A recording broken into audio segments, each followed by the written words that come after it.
RD Akadémia ako taká existuje a je akreditovaná 3 roky.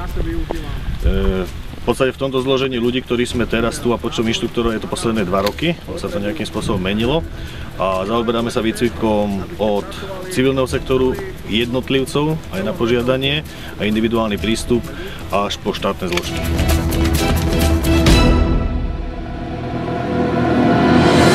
Áno, ako RD agentúra sa zaoberáme gro výcviku, tvoria v podstate zbrane, taktická už manipulácia bezpečnostná rôznych štandardov, zbraní a taktík, ako čo sa zaoberáme kurzami aj potápania, teleskopický obušok, použitie teleskopického nôž, prežitia a rôzne techniky mentálnych príprav.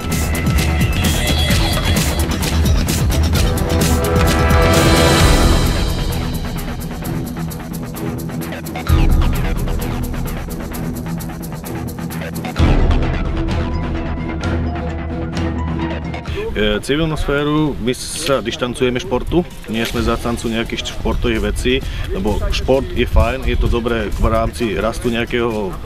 vlastného self-imidžu, v tom, že v podstate verí vo vlastnej schopnosti získavanie techniky streľby, ktorá naozaj potom rozhodne o presnosti,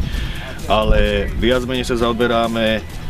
technikou a celý koncept je postavený na tom zákonného použitia zbrane v obranných situáciách a naozaj krízových obranných situáciách, že môže ísť človek s dieťaťom zo školy, s manželkou z kina a dojde k niečomu a zákonne mu umožní použiť tú zbraň.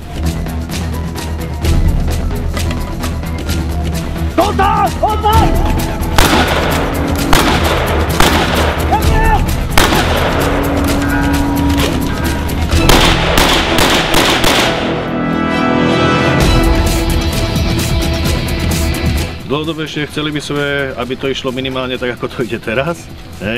aby ľudia stále boli takí spokojní, jak sú teraz, lebo nejde u nás o nejakú kvantitu, ale skôr o kvalitu, aj ten individuálnejší prístup a dosiahnuť možno viac začať spolupracovať so štátnym sektorom, lebo 90% inštruktorov, ktorí tu robíme, sme zo štátneho sektoru, väčšinou špeciálne sily a chceli by sme spolupracovať s tými ľuďmi, ktorých sme poznali, poznáme a ďalej sa nejakým spôsobom s nimi stretnúť a niečo spolu začať robiť.